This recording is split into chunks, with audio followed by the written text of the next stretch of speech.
नमस्कार, मेरो नाम सुकेश कुमार ठाकुर हो।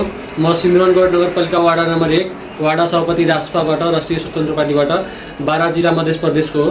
अनि हामी रासपाको अहिले सम्पादित निर्वाचन प्रणाली प्रक्रिया चलिरहेको छ। आज भोट दिने हो, आज र भोलि 7 बजेसम्म हो। आज 12 गते र भोलि 13 गतेसम्म भोट दिन पाइन्छ। जति हामी राष्ट्रिय स्वतन्त्र पार्टीका सदस्यहरू बनेका छौँ, हामी सबैजनाले अनलाइन भोटिङ गर्न पाइन्छ। किनभने एप्स छ नि, राष्ट्रिय स्वतन्त्र पार्टी रासपा भन्ने एप्स छ, त्यसबाट हामी त्यो डाउनलोड गरेर या हामीले थाहा छैन भने कुनै पनि युवालाई सम्झेर बोलाएर त्यसमा कसरी भोटिङ गरिन्छ भने त्यो सुझाव हामी बताउन गइरहेको छु।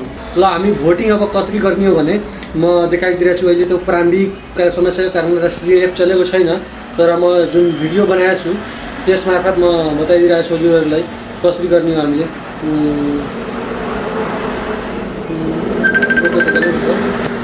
ल, त्यो हामीले एप्स हेर्न सक्नुहुन्छ। पहिला म सुरुदेखि बताइदिरहेको छु हजुरलाई। यहाँ हामी सुरुदेखि बताइदिरहेको छु। ल,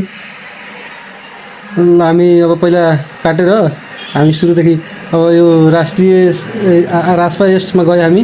त्यसपछि अगाडि हामी माथि गरौँ। त्यसपछि हामी सदस्य भएकोमा तपाईँको बधाई छ। त्यसपछि यहाँ सङ्घीय पहिलो हुने प्रतिनिधि सभा क्षेत्रको छ। त्यसपछि हामी कोशी प्रदेश, यसमा दाबेपछि मध्य प्रदेश पनि आउँछ। हामीले हेर्दै जाऊँ, आयो मध्य प्रदेश। त्यसपछि हामी कसलाई भोट गर्ने हो त्यहाँ गएपछि यहाँ स्वस्तिकाको चिन्ह छ नि, त्यहाँ यता ट्याग गरेपछि यहाँ भोटिङ हुन्छ।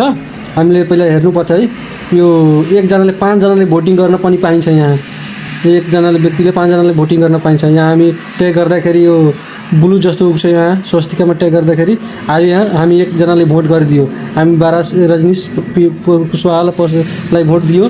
त्यसपछि हामी अझै कुन जनाले भोट दिने हो, 5 जना सदस्यलाई भोट दिनु हो। हामी धेरै ठाउँकाहरू छन्, तिनीहरूलाई पनि भोट दिन पाइन्छ। जो आफूलाई इच्छा छ त्यसलाई पनि दिन पाइन्छन्। यहाँ यसरी राष्ट्रिय स्वतन्त्र पार्टीको उम्मेदवारलाई हामी भोट दिन सक्छौँ। आगामी चुनावको लागि पनि तयार गर्न सक्छौँ। नयाँ चेहराहरू आए हाम्रो देशको पनि विकास हुन सक्छ। हस्, धन्यवाद।